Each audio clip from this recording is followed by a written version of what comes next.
मेरा नाम खुशी है, लेकिन मेरी जिंदगी में कहीं भी खुशी नहीं थी। मुझे ऐसा लगता था जैसे हंसना, मुस्कुराना और खुशी जैसे शब्द मेरी जिंदगी से कहीं गायब हो गए हैं। अरे करमजली, कब तू हमारा पीछा छोड़ेगी? पता नहीं कब तेरी मनहूस सूरत हमसे दूर होगी। मेरी ताई जी ने नफरत से और चिल्लाकर कहा। मैं अपने आंसू साफ कर रही थी और मन ही मन में सोच रही थी कि क्या मेरे भाग्य में ही ये सब कुछ लिखा हुआ था? क्यों मेरे माता पिता मुझे छोड़कर चले गए? अगर वो लोग मुझे छोड़कर जाना ही चाहते थे तो फिर अपनी बेटी को किसी ऐसे इंसान के हवाले करके जाते जो उसका ख्याल रखता। इस घर में तो बचपन से ही मेरे साथ बहुत बुरा सुलूक होता आया था। मैं रोती थी और प्रार्थना करती थी कि मरने से पहले मेरे माता पिता मुझे अपने साथ क्यों नहीं ले गए। मैंने अपने पिता को तो नहीं देखा था क्योंकि मेरे पिता मेरे जन्म से 2 महीने पहले मर गए। दरअसल मेरे मम्मी पापा एक दूसरे से बहुत प्यार करते थे। जब मेरे पापा और मम्मी की शादी हुई तो पापा को बड़ी बीमारी ने घेर लिया। पापा हमेशा बीमार रहते थे। मम्मी हमेशा उनके ठीक होने की प्रार्थना करती रहती थी।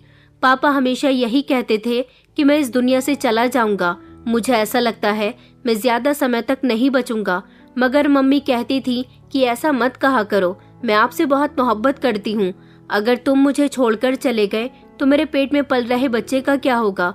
कौन इसकी परवरिश करेगा?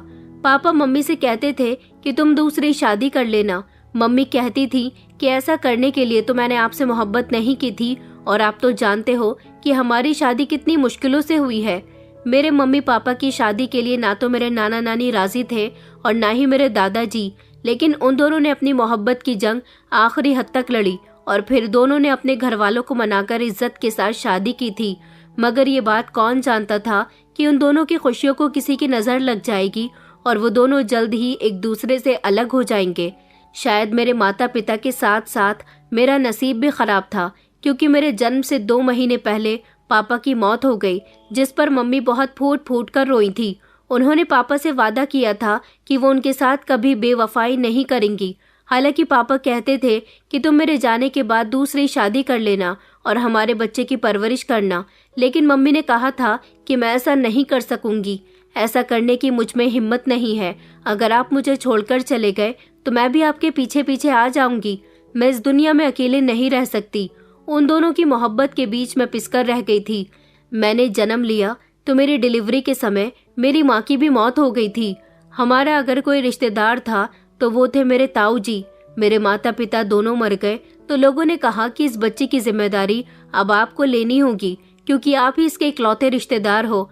बस फिर तब से ही मैंने आँख खोली तो खुद को अपने आप से सबसे ज्यादा नफरत करने वाली ताई जी की गोद में खोली थी। ताई जी ने कभी मुझे प्यार नहीं दिया और मैं हमेशा उनसे प्यार की उम्मीद करती रही थी। ताऊ जी तो कुछ कहते ही नहीं थे। इस घर में हर किसी की जुबान पर सिर्फ एक ही लाइन होती थी कि तू मनहूस है, पैदा होने से पहले ही अपने माता पिता को खा गई। ताई जी कहती थी कि जिस दिन से इसने जन्म लिया है इसके माता पिता तो मर गए और इसकी जिम्मेदारी हम पर आ गई, और ये हमारे घर में आई तो इसने हमारे घर की खुशियों को भी खा लिया। दरअसल मेरे ताऊ जी एक इलेक्ट्रीशियन थे और उनकी अपनी शॉप थी। वो अच्छे खासे पैसे कमाया करते थे, लेकिन जिस दिन मेरा जन्म हुआ था उसी दिन ताऊ जी की दुकान में शॉर्ट सर्किट हुआ और उनकी पूरी दुकान जलकर राख हो गई थी। दुकान का सामान जलने से उनका काफी नुकसान हुआ था और फिर कभी उनको अपने काम में इतना प्रॉफिट नहीं हो सका जितना तब होता था। वक्त गुजरता गया, धीरे धीरे मैं बड़ी होने लगी। मेरे ताऊ जी की एक बेटी और एक बेटा था। बेटा मुझसे उम्र में बड़ा था, जबकि बेटी सिर्फ मुझसे 1 साल बड़ी थी। मैं हमेशा ताऊ और ताई जी को अपने बच्चों के साथ प्यार करते हुए देखती थी तो खुद अपने माता पिता की गोद के लिए तरसती थी। मेरे ताऊ जी ने मुझे बचपन में ही ये बात बता दी थी कि तुम्हारे माता पिता मर गए हैं, तुम हमसे अपने माता पिता के जैसे प्यार की उम्मीद मत करना। मैं इस घर में अपने आप को एक बोझ की तरह समझती थी। मुझसे घर के सारे काम करवाए जाते थे। बचपन से लेकर अब तक मैं इन लोगों की कड़वी बातें सुनती आ रही थी। हमेशा अपने ख्वाहिशों को अपने दिल में दबाकर रखती हुई आ रही थी, इसलिए अब मैंने सब्र करना सीख लिया था। ऐसा नहीं था कि इस घर में मुझे खाना नहीं मिलता था, पहनने के लिए कपड़े नहीं मिलते थे, स्कूल नहीं भेजा जाता था। मुझे खाना तब मिलता था जब सब लोग खाना खा लिया करते थे। या तो मुझे ताई जी बासी खाना निकाल कर देती थी, या फिर बासी खाना नहीं होता तो तब खाना खाने को कहती थी जब सारे लोग खाना खा लिया करते थे, और जो खाना बचता वही खाना खाने की मुझे इजाज़त थी। कपड़े भी पहनने को दिए जाते थे, नए नहीं बल्कि पुराने। मेरे ताऊ जी की बेटी अवनी के उसके जितने भी कपड़े पुराने हो जाते थे वो सारे ही कपड़े ताई जी मुझे दे दिया करती थी और कहती थी ले जाकर इसे अपने अलमारी में रख दो, जब मन करे पहन लेना। और स्कूल भी भेजा जाता था, लेकिन प्राइवेट स्कूल में नहीं बल्कि किसी सरकारी स्कूल में, जहाँ पर मेरे ताऊ जी को ज्यादा फीस न देनी पड़े। मेरी खुशियों की इस घर में किसी को कोई परवाह नहीं थी। हर कोई अपने बारे में सोचता था। इतना भी ये सब कुछ जो मेरे साथ होता था वो सिर्फ लोगों को दिखाने के लिए किया जाता था, ताकि कोई मेरे ताऊ जी और ताई जी को ये ना कह सके कि उनसे इस लड़की की परवरिश नहीं की जा रही। मेरा अपने नाना नानी के घर जाने को बहुत मन करता था, लेकिन वहां से भी मुझे कोई बुलाने के लिए नहीं आता था। जब मैं छोटी थी तब मेरे नाना नानी एक एक करके इस दुनिया से विदा हो गए थे। जब वो लोग जिंदा थे तब मैं कभी कभी अपने घर चली जाती थी, लेकिन जब मेरे मामा जी की शादियां हुई तो मामियों को भी मेरा आना वहां पर पसंद नहीं हुआ, इसलिए वहां से भी मेरा आना जाना खत्म हो चुका था। मुझे अपनी बुरी किस्मत पर रोना आता था, मगर मैं अपने आप पर कंट्रोल कर लेती थी, क्योंकि मेरे आंसू देखने वाला इस दुनिया में कोई नहीं था। मैंने जब से होश संभाला था मैं हर रिश्ते के लिए तरसती आ रही थी। मुझे कोई प्यार करने वाला नहीं था। सारी जिंदगी मेरे लिए किसी को प्यार करना और किसी से प्यार पाना सिर्फ हसरत बनकर रह गया था। ताऊ जी अपने बच्चों के लिए अच्छे अच्छे कपड़े लेकर आते थे, खाने पीने का सामान लेकर आते थे, लेकिन वो सब कुछ सिर्फ उन दोनों के लिए ही होता था। मैं तो हर चीज को तरसती हुई नजरों से देखती रहती थी। शायद यही सब कुछ मेरा नसीब था और मैं अपने नसीब के लिखे पर राजी थी। शायद इन सब की नफरत ही मेरा भाग्य थी। एक दिन मैं सबके लिए किचन में नाश्ता बना रही थी कि तभी अवनी मुझे जोर से आवाज लगाने लगी। मैं सारे काम छोड़कर उसके कमरे की तरफ भागी। पता नहीं उसे क्या हो गया है जो इस तरह से गला फाड़कर चिल्ला रही है। इस घर में वैसे भी मुझे नौकर समझा जाता था, जिसका जैसे मन करता मेरे साथ बात कर लिया करता था। ताऊ जी का बेटा रोहन, उसकी आदत तो बहुत ही खराब थी। वो अपने सारे ही काम मुझसे करवाया करता था। वो कॉलेज जाता था लेकिन अपने सारे असाइनमेंट मुझसे ही तैयार करवाया करता था। मैं जैसे ही अवनी के कमरे में पहुंची वो मुझसे चिल्लाकर कहने लगी कि मैंने तुमसे कहा था कि मेरे लिए नाश्ता तैयार कर देना, मुझे कॉलेज के लिए देर हो रही है, मगर तुम तो हमेशा अपनी मर्जी के मुताबिक ही काम करती हो। जाओ और जाकर जल्दी से मेरे लिए नाश्ता लेकर आओ। कॉलेज के लिए देर तो मुझे भी हो रही थी। मैं अपने हाथों की उंगलियों को मरोड़ते हुए कहने लगी कि सॉरी, वो मैं भूल गई थी। पहले ताऊ जी ने मुझे पराठे बनाने के लिए कहा था, उनके पराठे बनाने में बिजी हो गई थी। तुम्हारे लिए अभी 2 मिनट में लेकर आती हूँ। मैं फौरन ही किचन में भागकर आ गई थी। इतने में ही मुझे रोहन अपनी शर्ट हाथ में लेकर किचन की तरफ आया और कहने लगा कि खुशी, जल्दी से मेरी शर्ट पर प्रेस कर दो। मैंने कहा लेकिन मैं अभी अवनी के लिए नाश्ता बना रही हूँ। वो कहने लगा कि उसके सारे काम छोड़ दो, तुम्हें पता है ना कि वो देर से कॉलेज जाती है, सबसे पहले मैं जाता हूँ, इसलिए पहले मेरा काम करो। मैंने पराठे बनाए और मैं जल्दी से रोहन की शर्ट लेकर उसे प्रेस करने के लिए चली गई। थोड़ी देर गुजरी कि फिर से अवनी के चिल्लाने की आवाज आई, अरे कहाँ मर गई हो, नाश्ता लेकर आओगी या नहीं? मुझे तो लगता है कि आज मुझे भूखे पेट ही कॉलेज जाना पड़ेगा। मैंने जल्दी जल्दी उल्टी सीधी रोहन की शर्ट पर प्रेस की और उसे उसकी शर्ट देने के बाद फौरन ही किचन में चली गई। फिर ताई जी किचन में आ गई और कहने लगी कि आज मुझे टाइम पर चाय मिलेगी या नहीं। मैंने कहा ताई जी बस 2 मिनट रुक जाइए, मैं अवनी को उसका नाश्ता दे दूं, उसके बाद आपको चाय दे दूंगी। मैंने जल्दी जल्दी पराठे बनाया और नाश्ता तैयार करके अवनी के कमरे में देने के लिए चली गई। अवनी तो आग का गोला बनी बैठी थी। उसने चिल्लाते हुए कहा कि कहाँ रह गई थी, सुबह जल्दी उठा करो, तुम्हारी बहुत देर तक सोने की आदत हो गई है। अगर तुम सुबह जल्दी उठकर सारे काम देख लो ना तो सारे काम जल्दी जल्दी हो जाए, तुम्हें तो आराम करने से ही फुर्सत नहीं मिलती। ये कहते हुए उसने अपने हाथ में पड़ी हुई किताब मेरे सर पर मारी थी। मुझे बुरा तो लगता था, लेकिन अब मुझे इस सब की आदत पड़ गई थी। मैं जल्दी से किचन में आई और मैंने ताई जी के लिए चूल्हे पर चाय चढ़ाई और उधर उनके कमरे में देने के लिए चली गई। ताई जी कहने लगी कि तुम तो बहुत ही ज्यादा कामचोर हो गई हो, कोई भी काम टाइम पर नहीं करती, तुम्हारी वजह से मेरे बच्चे लेट हो जाते हैं। मैंने कहा सॉरी ताई जी, कल से सारे काम टाइम से करूंगी। और फिर मैं जल्दी से अपने कमरे में वापस आ गई थी। अब लगभग सारे ही काम मैं कर चुकी थी, इसलिए मैंने घड़ी पर नजर दौड़ाई तो 9 बजने ही वाले थे। मुझे राइट 9 बजे के टाइम पर अपने कॉलेज पहुंचना होता था, लेकिन अभी मुझे तैयार होना था और फिर रास्ते में भी कुछ समय लगता। नाश्ता तो मैंने भी नहीं किया था। हर रोज मुझे इन सारी दिक्कतों का सामना करना पड़ता था और फिर जब मैं जल्दी जल्दी हाँफते हुई कॉलेज पहुंचती थी तो वहां भी मुझे टीचर से डांट पड़ती थी। वो मुझे पूरी क्लास के सामने डांटा करती थी तो सबके सामने मुझे बहुत शर्मिंदगी उठानी पड़ती थी। और फिर कॉलेज से वापस आकर मुझे सबके लिए खाना बनाना पड़ता था। फिर वही सारे काम जिनसे मैं थक तो जाती थी मगर मुझे कोई आराम करने नहीं देता था और चाहकर भी आराम नहीं कर सकती थी। इस घर के हर काम का बोझ मेरे कंधों पर डाल दिया गया था।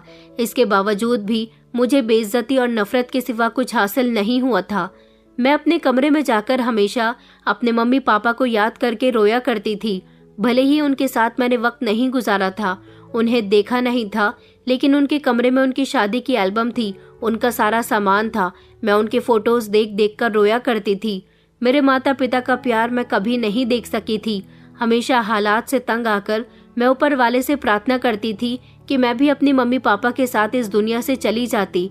यहाँ मेरा कोई हमदर्द नहीं था। यहाँ तक कि मेरे ताऊ जी, जिनके मैं परिवार का खून थी, उन्हें भी मेरी कोई कदर नहीं थी। वो तो मुझसे इज्जत से बात भी नहीं करते थे। मेरी ताई जी हमेशा मुझसे कहती थी कि तू हमारे घर में अपनी जगह कभी नहीं बना पाएगी। बस तेरा इंटर कंप्लीट हो जाए, उसके बाद तेरे लिए रिश्ता देखकर तुझे इस घर से निकाल दिया जाएगा। वैसे भी कई साल तक तूने हमारे घर में मुफ्त की रोटी खा ली है। तुझ जैसे बोझ को हम कई सालों से बर्दाश्त कर रहे हैं। ये सब सुनकर मुझे बहुत अफसोस होता था और मैं इन सब लोगों को हसरत भरी नजरों से देखा करती थी कि ये लोग मेरी शादी करवाने के लिए इतने बेचैन हो रहे थे। आस पड़ोस के लोगों को मुझ पर बहुत तरस आता था, मगर फिर वही लोग मेरे ताऊ और ताई जी की भी तारीफ किया करते थे कि आपने एक बिन माँ बाप की बेटी का बहुत अच्छे से ख्याल रखा। घर के अंदर क्या होता था ये हर कोई नहीं जानता था।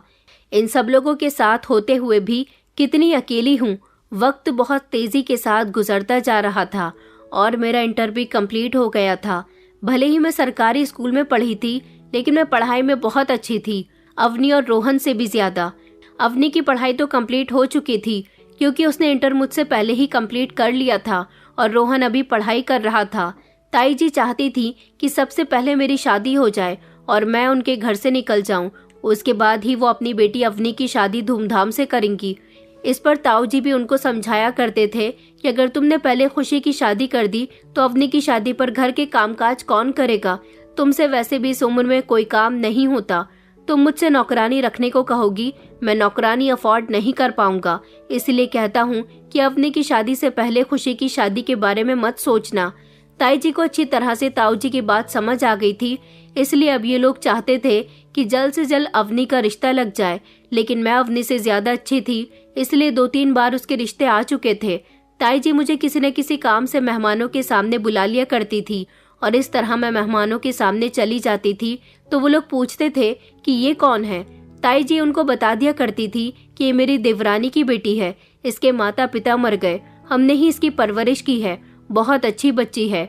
उन्होंने 1-2 बार मेरी उन लोगों के सामने तारीफ क्या कर दी कि उन्होंने उनकी बेटी को रिजेक्ट करके मुझे ही पसंद कर लिया था और इस पर ताई जी और अवनी बहुत भड़कती थी और फिर वो अपना गुस्सा मुझसे निकाला करती थी।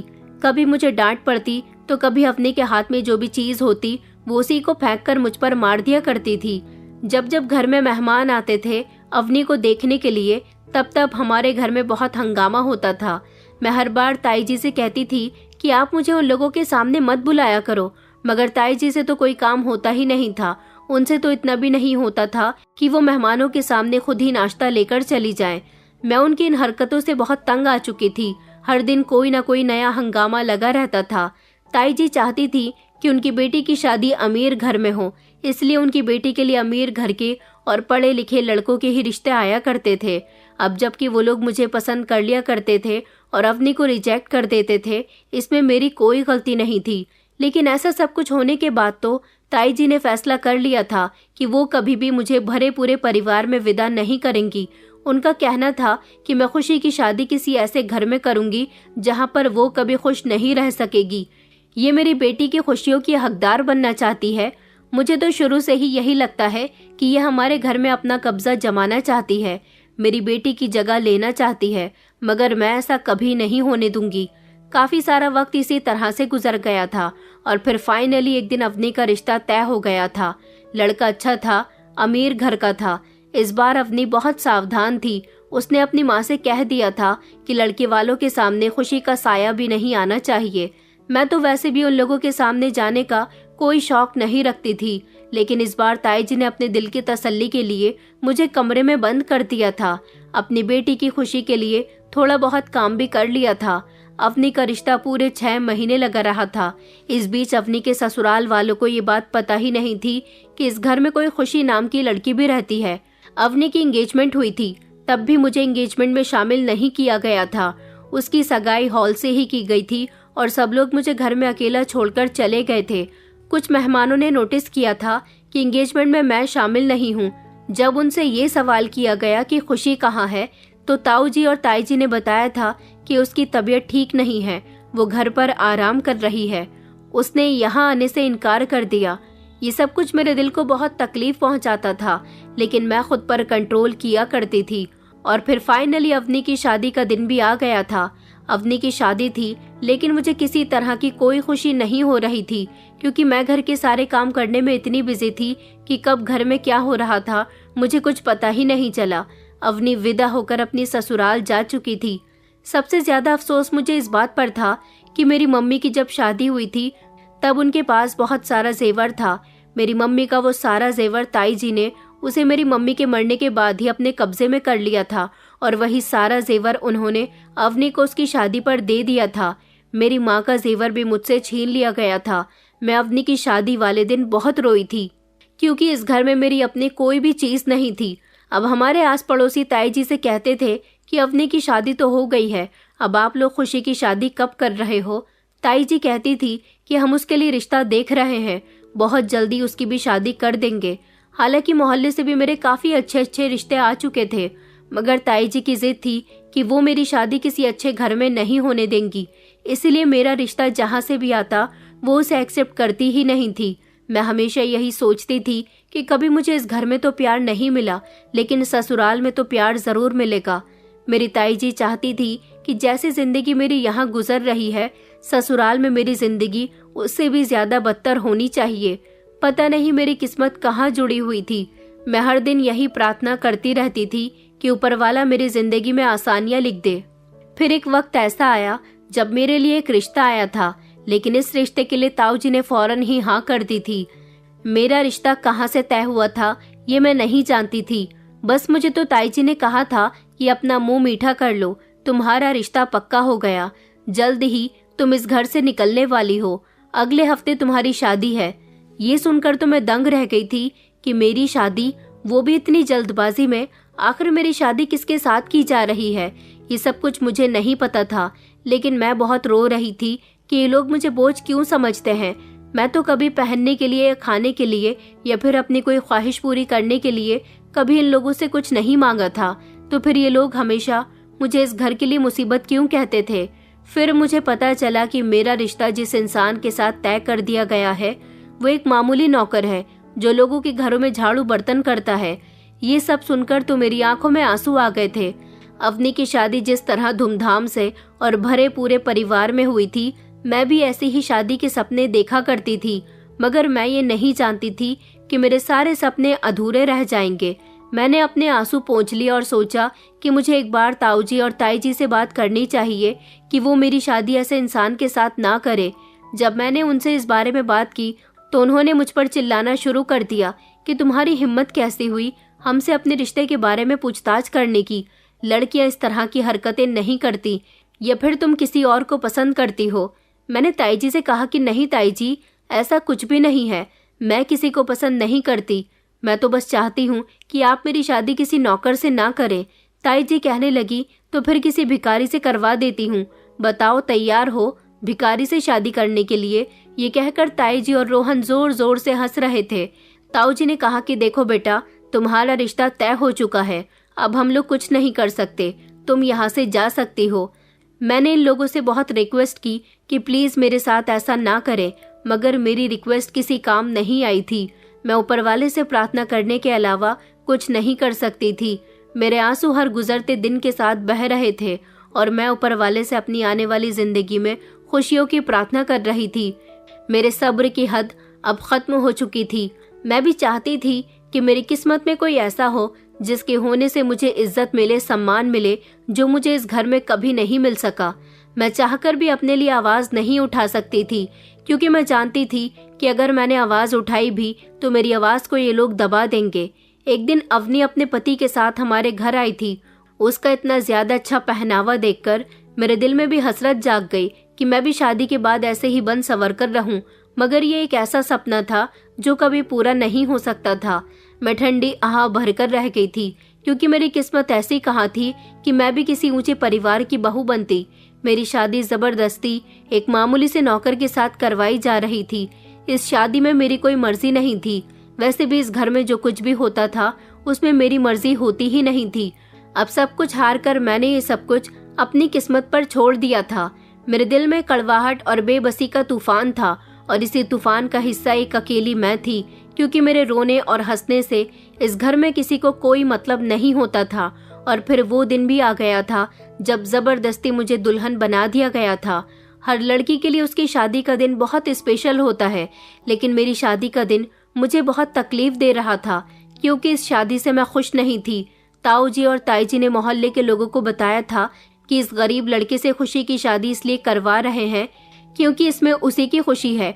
वो भी यही चाहती है कि उसकी शादी इस लड़के के साथ हो। आखिरकार हमने तो उसकी परवरिश बहुत अच्छी की थी, मगर उसने इस लड़के को पसंद किया। अब हम क्या कर सकते हैं। एक तो ये लोग जबरदस्ती मेरी शादी उस नौकर के साथ करवा रहे थे, और इस पर बदनाम भी मुझे ही कर रहे थे। मैंने ये सब सुनकर अपनी मुट्ठी बंद कर ली थी और सोचा था कि ऊपर वाला मुझे सब्र दे, क्योंकि ये लोग मेरे अपने हैं। इन्होंने सारी जिंदगी मुझे अपने घर में जगह दी, मुझे अपने साए में रखा। बस मेरे लिए यही बहुत है। मैं इन लोगों से किसी तरह के बदले की उम्मीद नहीं रखती। बस मुझे अपनी आने वाली जिंदगी की फिक्र थी। मेरी शादी में किसी तरह की कोई सजावट नहीं थी, बस कुछ मामूली से लोगों को बुलाकर मेरी शादी कर दी गई थी।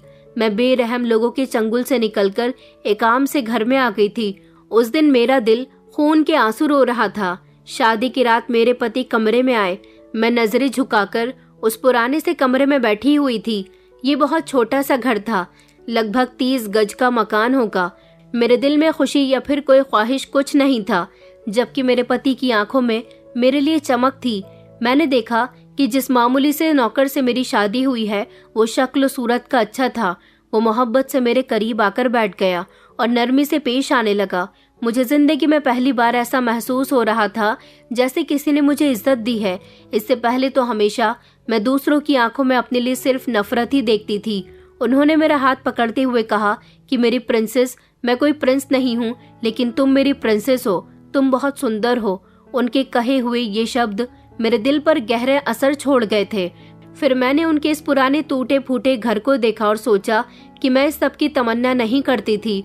फिर ये भी सोचा कि अब जो भी है, जैसा भी है, यही इंसान मेरा पति है और इसके घर को मुझे अपना घर मानना होगा। वो मेरी बहुत तारीफ कर रहे थे और उनके मीठे शब्द मेरे दिल में उतरते चले गए। पहली बार किसी ने मेरी इतनी तारीफ की थी। उनकी तारीफ से मुझे ऐसा लग रहा था जैसे मैं दुनिया की सबसे खुशकिस्मत लड़की हूँ। लेकिन न जाने क्यों मुझे उनके इस तरह से बात करने पर उस समय मेरी आंखों में आंसू आ गए।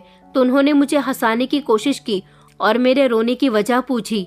तो वो कहने लगे कि अब तुम मेरे घर में आ गई हो, अब मैं तुम्हें कभी भी रोने नहीं दूंगा। उनका नाम प्रभास था। प्रभास ने कहा कि मैं तुम्हारे सारे दुख अपने नाम कर लूंगा, लेकिन तुम्हें कभी भी कोई तकलीफ नहीं होने दूंगा। प्रभास के लिए रिश्ता उसके पड़ोस वाली आंटी हमारे घर मेरे लिए लेकर आई थी, क्योंकि प्रभास का इस दुनिया में कोई नहीं था, बिल्कुल मेरी तरह। मैंने तो भले ही ताऊ जी के घर में अपनी जिंदगी गुजारी थी, लेकिन उन्होंने तो बचपन से लेकर अब तक अकेले ही खुद को संभाला था। यही वजह थी कि वो लोगों के घरों में जाकर काम किया करते थे और साथ साथ अपने घर का भी काम किया करते थे। ये भले ही टूटा फूटा घर था, लेकिन मेरे पति ने मेरे स्वागत के लिए इस घर को बहुत अच्छे से सजाया था। उन्होंने मुझसे वादा किया था कि मैं तुम्हारी जिंदगी को खुशियों से भर दूंगा। उनकी बातों से मुझे पहली बार हौसला मिला था। मैं जिस मोहब्बत के लिए आज तक इतना तरसती रही थी, मुझे वो मोहब्बत मेरे पति से मिली थी और इस तरह मेरी नई जिंदगी की शुरुआत हो चुकी थी, जिसमें मैं अपने पति के साथ बहुत खुश थी और सोचती थी कि मुझे दौलत का ऐशो आराम नहीं मिला तो क्या हुआ, मेरा पति तो मुझे बहुत इज्जत देता है, बहुत प्यार करता है, और एक औरत के लिए प्यार देने वाला और इज्जत देने वाला पति ही सबसे ज्यादा अमीर इंसान होता है। धीरे धीरे मैं अपने पति के साथ एडजस्ट हो गई थी। शादी के अगले हफ्ते वो मुझे मेरे ताऊ जी के घर लेकर गए थे। वहां पर उस दिन अवनी भी अपने पति के साथ आई हुई थी। अवनी ने मेरे सामने मेरे और मेरे पति का हुलिया देखकर हम दोनों की मजाक उड़ानी शुरू कर दी। वो बड़ी सी गाड़ी में और महंगे कपड़े पहनकर अपने पति के साथ आई थी। उसका पति भी महंगे कपड़े पहने हुए था, जबकि मेरा पति मामूली से कपड़े पहन रहा था और मैं पुराना सा सस्ता सा सूट। अवनी ने कहा कि अरे अब तो तुम्हारी किस्मत में 4 चांद लग गए, जैसे तुम खुद हो ऐसा ही तुम्हें हमसफर मिल गया। ये कहकर वो जोर जोर से हंस रही थी, जबकि उसके साथ साथ घर के सभी लोग भी हंस रहे थे। मुझे इस बात पर गुस्सा आया। मैं अपनी बेइज्जती तो कई सालों से इन लोगों के मुंह से बर्दाश्त करती आ रही थी, लेकिन मैं अपने पति की बेइज्जती बर्दाश्त नहीं कर सकती थी। प्रभास सबके सामने शर्मिंदा हो रहे थे और नजर झुकाकर बैठे हुए थे। मैंने उनका हाथ पकड़ा और मैं उन्हें अपने साथ घर ले आई थी। उन्होंने कहा कि तुम्हें वहाँ कुछ देर और रुकना चाहिए था, वो तुम्हारा घर है। मैंने सोचा तुम्हें वहाँ सबकी याद आ रही होगी, इसलिए तुम्हें ले गया था। मैंने कहा मैं अब वहाँ कभी नहीं जाऊंगी। उन लोगों ने आपकी बेइज्जती की है, मुझे भी उन्होंने हमेशा तंग किया, लेकिन अब मैं आपकी बेइज्जती बर्दाश्त नहीं कर सकती थी। प्रभास ने मुस्कुराकर जवाब दिया कि हमारी जिंदगी में यही सब कुछ लिखा हुआ है। जिस तरह से तुम्हें ये सब कुछ सब्र करना आता है, इसी तरह से मुझे भी आता है। हम दोनों की जिंदगी लगभग एक जैसी ही थी। उन्होंने मुझसे कहा था कि मैं जानता हूँ कि तुम वहाँ खुश नहीं थी, लेकिन मैं यहाँ तुम्हें हर तरह से खुश रखने की कोशिश करूँगा, क्योंकि पूरी दुनिया में मेरा तुमसे गहरा रिश्ता किसी से नहीं है। मैंने सोच लिया था कि अब मैं कभी उस घर में वापस नहीं जाऊंगी। मुझे अच्छी तरह से याद है, विदाई से पहले ताई जी ने मुझसे कहा था कि हम तुम्हें यहाँ से दफा कर रहे हैं। शादी होने के बाद दोबारा से हमारे घर आकर मत पड़ जाना। बड़ी मुश्किल से और इतने सालों के बाद तुमसे छुटकारा पाने जा रहे हैं। तभी मैंने फैसला कर लिया था कि मुझे मेरी ससुराल में अगर दुख भी मिला तो मैं कभी इन लोगों के पास पलटकर वापस नहीं आऊंगी। जैसे यहाँ सब कुछ खामोशी से बर्दाश्त करती थी, उसी तरह से ससुराल में भी करूंगी। लेकिन मुझे मेरा पति बहुत अच्छा मिल गया। मैं अपने आप को दुनिया की सबसे खुशकिस्मत लड़की समझती थी। अब मुझे किसी की कोई जरूरत नहीं थी। मेरे पति के अलावा और मेरे अलावा इस घर में कोई दूसरा नहीं रहता था। उनका ये टूटा फूटा घर उनकी स्थिति को अच्छी तरह से जाहिर करता था। ये घर भले ही छोटा था, टूटा फूटा था, लेकिन मैं यहाँ की मालकिन थी। मैंने अपने पति से कहा कि हमें इस घर की कंडीशन ठीक करनी चाहिए। मेरे पति ने मुस्कुराकर जवाब दिया कि मेरी प्रिंसेस, अब तुम आ गई हो ना, ये घर तुम्हारा है। तुम इस घर को जैसे चाहो वैसे सजाओ। इस घर में और इस घर की एक एक चीज पर अब तुम्हारा राज है। मैं अपने पति की इतनी खुशहाल बातों पर बहुत खुश होती थी। मेरे पति अमीर अमीर लोगों के यहाँ काम करने के लिए जाते थे, जहाँ से उन्हें इतने पैसे तो मिल ही जाते थे कि हम दोनों का गुजारा इज्जत और सुकून से हो रहा था। मेरे पति मुझसे कहते थे कि खुशी, कभी कभी मुझे बहुत शर्मिंदगी महसूस होती है कि तुम्हारे ताऊ जी का घर तो बहुत बड़ा है, मगर ये घर बहुत खराब है। मैंने उनसे कहा कि आपको शर्मिंदा होने की जरूरत नहीं है। भले ही ये घर ताऊ जी के घर जितना बड़ा नहीं है, लेकिन यहाँ मुझे किसी की जली कटी बातें सुननी नहीं पड़ती और ना ही मुझे यहाँ बेइज्जती का सामना करना पड़ता है। मेरे पति कहते थे कि तुम दुनिया की सारी लड़कियों में से सबसे अलग हो। तुम बहुत भोली हो, बहुत सिंपल हो, बहुत मासूम हो। तुम्हारी मासूमियत ने मेरा दिल छू लिया। इतनी तारीफ करके मुझे खाना मिलेगा या नहीं, ये कहते हुए मेरे पति जोर से हंसने लगे और फिर मैं भी हंसने लगी थी। वो बहुत ही ज्यादा मजाक करते थे। मैं यहाँ बहुत खुश थी। उन्हें मेरा हर काम बहुत पसंद आता था। वो हर काम में मेरी प्रशंसा किया करते थे। एक दिन उन्होंने मुझसे पूछा कि तुमने कहाँ तक पढ़ा है, तो मैंने उनको बताया कि मैंने इंटर किया है, लेकिन मैं आगे और पढ़ना चाहती थी। मुझे किसी ने आगे पढ़ने ही नहीं दिया। तो फिर मेरे पति ने कहा कि मेरी प्रिंसेस और आगे पढ़ना चाहती थी तो क्या हुआ, उसके ताऊजी ने उसे नहीं पढ़ाया तो उसका प्रिंस तो है ना। उसके सपने पूरे करने के लिए मैं तुम्हें आगे पढ़ाऊंगा। बताओ तुम क्या बनना चाहती हो। मुझसे तुम्हारे लिए जो हो सकेगा मैं वो सब कुछ करने के लिए तैयार हूँ। शर्त यह है कि तुम कभी मुझे छोड़कर मत जाना। मैं हमेशा तुम्हारा बन के रहना चाहता हूँ। उन्होंने मेरे दोनों हाथ थाम लिए और कहने लगे कि देखो खुशी, मैं सारी जिंदगी बहुत अकेला रहा हूँ। बिना किसी रिश्ते के मैंने अपनी जिंदगी गुजारी है और ये बात और मेरे जज्बात तुमसे बेहतर कोई नहीं जान सकता। इसलिए मेरी नज़र में तुम्हारे लिए जो अहमियत है वो मैं तुमसे शब्दों में बयान नहीं कर सकता। इसलिए मैं तुम्हारी हर छोटी से छोटी और बड़ी से बड़ी ख्वाहिश को पूरी करने के लिए हमेशा तैयार हूँ। उनकी बातें सुनकर मेरी आंखों में आंसू आ गए थे।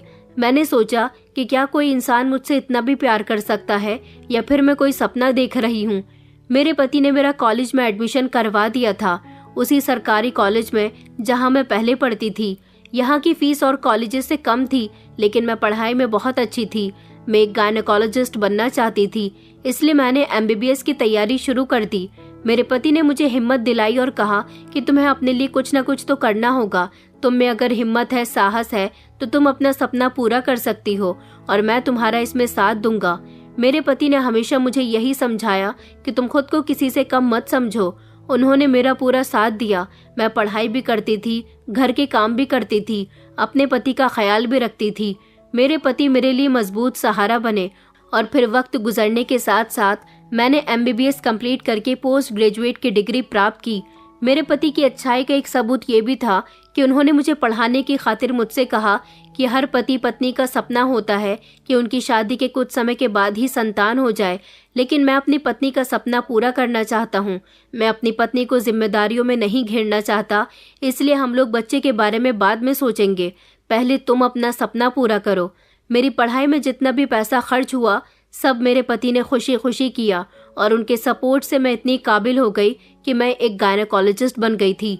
हमारा घर भले ही छोटा था, लेकिन मैंने अपने पति से कहा कि क्या हम अपने इस छोटे से घर में ही छोटा सा क्लिनिक खोल सकते हैं। मेरे पति ने कहा कि हाँ, क्यों नहीं। उसके बाद फिर मैंने एक अस्पताल में भी नौकरी करना शुरू कर दी थी। मुझे वहाँ से भी पैसे मिलने लगे और मैं कुछ केसेस घर में भी निपटा दिया करती थी। मैं औरतों की हर बीमारी का इलाज किया करती थी। हालांकि मैं ज्यादा पॉपुलर डॉक्टर तो नहीं थी, लेकिन हाँ इतनी काबिल थी कि हमारे मोहल्ले और आसपास के बहुत सारे पेशेंट मेरे पास आने लगे थे। मैं अस्पताल में भी नौकरी कर रही थी और शाम को अपने घर में खोले क्लिनिक में भी बैठती थी। मेरा सपना पूरा हो जाने से धीरे धीरे हमारे घर के हालात सुधरने लगे, क्योंकि मैं इतना पैसा तो कमाने ही लगी थी कि मैंने अपने इस छोटे से घर को मरम्मत करवा के अच्छा बना दिया था, जो देखने में अब खराब नहीं लगता था। मेरे पति बहुत खुश थे कि उनकी पत्नी का सपना पूरा हो गया और साथ ही साथ उनकी पत्नी किसी काबिल हो गई। मगर मैं अपने पति से दूर नहीं रहना चाहती थी, क्योंकि अब मेरी जिंदगी बहुत बिजी हो गई थी। इस सब से मेरा काम में ज्यादा ध्यान बट रहा था और मैं अपने पति को कम समय दे पा रही थी। इसलिए मैंने सोचा कि मैं नौकरी छोड़ देती हूँ और जो पेशेंट आएंगे उन्हें घर में ही देख लिया करूंगी। मैंने अपने पति को लोगों के यहाँ जाकर काम करवाना भी बंद करवा दिया था और उनसे कहा था कि अब आप मेरे ही क्लिनिक में वार्ड बॉय की नौकरी करो। मेरे पति अब मेरे साथ साथ काम करते थे। हम दोनों पति पत्नी मिलकर अपना ये छोटा सा क्लिनिक चला रहे थे और हमने अपने छोटे से क्लिनिक का नाम उम्मीद नर्सिंग होम रखा था। 7 साल कैसे गुजर गए कुछ पता ही नहीं चला। मेरी ताई जी को लगता था कि वो मेरी शादी किसी गरीब इंसान के साथ करवा देंगी तो मैं वहाँ कभी खुश नहीं रह सकूंगी, लेकिन उन्हें ये नहीं पता था कि मैं तो अपने आप को सच में किसी प्रिंसेस से कम नहीं समझती थी और ना ही इन 7 सालों में कभी मुझे उनमें से किसी की याद आई थी। वैसे भी जब इंसान की जिंदगी में अच्छे दिन शामिल हो जाते हैं तो वो बुरे दिनों को पूरी तरह से भूल जाता है। मेरे पास बहुत सारे केसेस आने लगे थे। मैं ज्यादातर नॉर्मल डिलीवरी किया करती थी और अगर ऑपरेशन का कोई केस होता तो अपने सीनियर से कांटेक्ट करके उनके साथ अपने नर्सिंग होम में बच्चा डिलीवर किया करती थी। मेरा उम्मीद नर्सिंग होम शहर में काफी चर्चा में था, क्योंकि मेरी काबिलियत के चर्चे पूरे शहर में हो गए थे। वो रात अभी भी मुझे याद है जब रात के 8 बजे से बारिश पड़ रही थी। इतनी तेज बारिश पड़ रही थी कि शहर के कई इलाकों में जल भराव हो चुका था। जगह जगह रास्ते बंद हो गए थे। बारिश थी कि रुकने का नाम ही नहीं ले रही थी। शहर के कई इलाकों में जाम लग चुका था। लोग परेशान हो रहे थे। बारिश भी पता नहीं उस रात क्या कह रही थी। हम दोनों भी जाग रहे थे और यही सोच रहे थे कि पता नहीं आज रात बारिश को क्या हुआ। देखते ही देखते रात के 3 बज गए थे। बारिश थमी तो अचानक हमारे दरवाजे पर दस्तक होने लगी। मैं घबरा गई थी कि इतनी बारिश में और रात के इस समय कौन आया है। मेरे पति ने कहा कि जरूर तुम्हारी कोई पेशेंट होगी, क्योंकि आसपास के इमरजेंसी के केसेस लोग मुझसे ही करवाया करते थे। मैं दरवाजा खोलने के लिए जाने लगी तो प्रभास ने मुझे रोक दिया और कहने लगे कि रुको, मैं दरवाजा खोलता हूँ। प्रभास दरवाजा खोलने के लिए गए और वापस आए तो उनके चेहरे पर एक अजीब सी हैरानी थी। उन्होंने कहा कि तुम्हारे ही पेशेंट है, लेकिन कौन है ये तुम बाहर आकर देख लो। मैं फौरन ही कमरे से बाहर निकली और जैसे ही सामने की तरफ देखा तो ये देखकर मेरे पैरों तले से जमीन निकल गई कि एक औरत थी और उसकी बाहों में अवनी थी जो दर्द से चिल्ला रही थी। इसका मतलब कि अवनी प्रेग्नेंट थी। उसको गोद में लेकर आने वाली औरत उसकी सास थी और उसका पति बाहर वाली बैठक में बैठा हुआ था, क्योंकि हम लोग जेंट्स को घर के अंदर आने की परमिशन नहीं देते थे। उस औरत ने मेरे आगे हाथ जोड़े और कहा कि मैडम, शहर में जगह जगह जाम लगा हुआ है। मेरी बहू का केस खराब हो गया। जहाँ पर बहू एडमिट थी उस डॉक्टर ने इसकी डिलीवरी से इनकार कर दिया और कहा कि आप इसे कहीं और ले जाइए। अब आप ही बताइए कि मैं इतनी तेज बारिश में इसे कहाँ लेकर जाऊं। फिर मुझे कुछ लोगों ने आपके नर्सिंग होम के बारे में बताया तो मैं फौरन ही इसे यहाँ लेकर आ गई। मैं अवनी को देखकर घबरा गई थी। मैंने अवनी का चेकअप किया तो मुझे पता चला कि अगर उसकी डिलीवरी जल्द से जल्द नहीं की गई तो उसके बच्चे की जान को खतरा हो सकता है और साथ ही माँ की भी जान को खतरा होगा। ये केस मेरे लिए बहुत ही खतरनाक था, क्योंकि ये बच्चा अवनी को शादी के पूरे 6 साल बाद हो रहा था और उसकी प्रेगनेंसी को काफी टाइम हो चुका था। वो दर्द से चिल्ला रही थी, कभी होश में होती तो कभी बेहोश हो जाती। यहाँ तक कि ऐसी हालत में वो मुझे भी नहीं पहचान पाई थी। मैंने अपनी खास नर्स को फोन किया जो मेरे पास ही नौकरी कर रही थी। उसका घर मेरे घर के पास में ही था, क्योंकि जब भी हमारे पास कोई डिलीवरी का केस आता था मैं उसे फौरन ही फोन कर देती थी और वो टाइम पर पहुंच जाती थी। मुझे उसकी मदद की जरूरत थी। वो आ गई तो हमने अवनी को रूम में ले लिया था और उसके घर वालों को बता दिया था कि अवनी की जान को खतरा हो सकता है, लेकिन फिर भी उसको बचाने की पूरी कोशिश करूंगी। अवनी की सास ने फोन करके ताई जी को भी सब कुछ बता दिया था। ताई जी को जब पता चला कि अवनी को पास के ही छोटे से नर्सिंग होम में लाया गया है तो वो कहने लगी कि कुछ भी करके मेरी बेटी की जान बच जानी चाहिए। उसकी सास ने मेरे आगे हाथ जोड़े और कहा कि हमें बच्चे और माँ दोनों स्वस्थ चाहिए। हम आपका ये एहसान कभी नहीं भूलेंगे मैडम। इस समय अवनी मेरी कजिन नहीं बल्कि मेरी पेशेंट थी और मैं अपने पेशेंट को और उसके बच्चे को बचाने में जी जान लगा दिया करती थी। अवनी की डिलीवरी केस मेरे लिए एक चैलेंज था जो मुझे जीतना था, और जब मैंने अपनी नर्स के साथ मिलकर उसकी डिलीवरी की तो ऊपरवाले की कृपा से काफी मेहनत के बाद बच्चा और माँ दोनों की ही जान बच गई थी। और लगभग 2 घंटे की कोशिश के बाद उसका बच्चा हमने उसकी सास के हवाले कर दिया था।